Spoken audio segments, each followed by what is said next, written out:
का कमोडिटीज़ को लेकर है क्योंकि हम देख रहे हैं कि ग्लोबल मार्केट्स में एक अच्छी तेज़ी है। पर इस बीच सोना रिकॉर्ड ऊंचाई पे, कई सारी कमोडिटीज़ जैसे कि कॉपर, जिंक, इसमें अच्छा एक्शन है। आयरन ओर के जो प्राइसेस हैं वो कम हो रहे हैं। चाइना रीओपनिंग थीम प्ले कर रही है। आपका क्या नज़रिया है, कोई एक कमोडिटी जो आपको लगता है कि अभी भी यहाँ से शानदार प्रदर्शन कर सकती है? आपका ओवरऑल कमोडिटी स्पेस पे क्या व्यू है, और कोई एक स्पेसिफिक कमोडिटी जो कि आप हाईलाइट करना चाहेंगी एंड आपके व्यूज़ उस पे?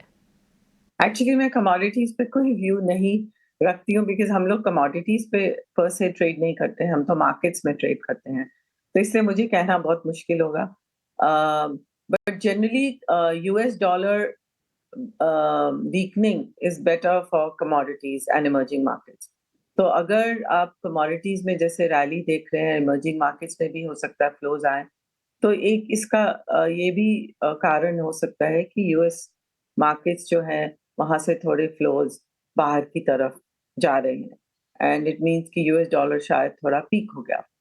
तो हम उस तरह से देखते हैं मार्केट पार्टिसिपेंट्स कमोडिटीज़ को। हम डायरेक्टली कमोडिटीज़ में पर से ट्रेड नहीं करते, पर अभी अम, गोल्ड में जनरली फ्लोज़ तब जाते हैं जब लोग थोड़ा रिस्क अवर्जन बढ़ रहा है मार्केट्स की तरफ।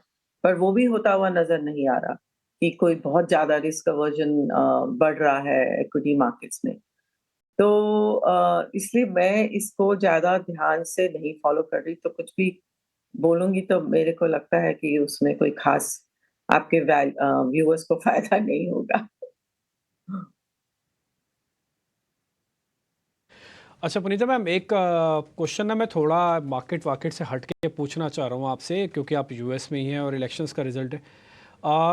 डोनाल्ड ट्रंप के आने के, प्रेसिडेंशियल आने के और इलेक्शंस में जीतने के चांसेस कितने हैं मैम? चांसेस कितने हैं ये आप अपना एक सिटीजन के तौर पर भी बता सकते हो भले आप, ठीक है? अब मैं एक एनालिस्ट के तौर पर आपसे नहीं पूछूं तो भी। देखिए स्टेट्स वाइज़ डिपेंड कर रहा है। कई स्टेट्स जो हैं वो पूरे डोनाल्ड ट्रम्प के फ़ेवर में, रिपब्लिकन्स के फ़ेवर में हैं। जो कोस्टल स्टेट्स हैं जैसे कि मैसाचुसेट्स, जहाँ पर मैं ज़्यादा समय बिताती हूँ, वहाँ पर हमेशा ही डेमोक्रेटिक वेव रहा है एंड सो पर हाँ, एक फ़ियर कह लीजिए या एक एक्सेप्टेंस कह लीजिए कि बढ़ रही है कि हो सकता है डोनाल्ड ट्रम्प ही प्रेज़िडेंट बने।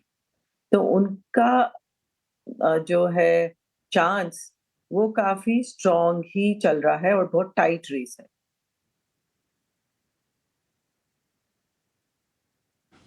ठीक है मैम, एक चीज़ मेरे को और पता करनी थी, जैसे आपसे ये मिड कैप और स्मॉल कैप का ना इंडियन मार्केट्स में आपने नोटिस किया होगा कि एक फ्रॉथ जैसी बन गई थी। वो फ्रॉथ किसी भी वजह से हटी, चाहे उसका क्रेडिट आप सेबी को दे सकते हो कि उन्होंने रेगुलेशन के तौर पर ये बात बोल दी, चाहे आप म्यूचुअल फंड्स के तौर पर बोल सकते हो कि उनको भी ये बात समझ में आई, कुछ मार्केट ने भी करेक्शन दिया। ये जो मिड कैप और स्मॉल कैप वाला एरिया है, स्पेशली इन इंडियन मार्केट, आपको कोई ज़्यादा वरीसम तो नहीं लग रहा ना मैम? ये जस्टिफिकेशन कर रहा है ना अपनी majority of the stock valuation को और बिजनेस को?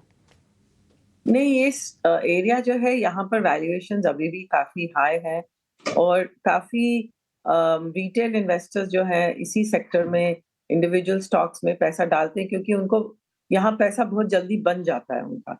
कई लोग बोलते हैं हमको 2-3 दिन में काफ़ी प्रॉफ़िट मिल जाता है, क्योंकि ये स्टॉक्स जो हैं बहुत तेज़ी से मूव करते हैं।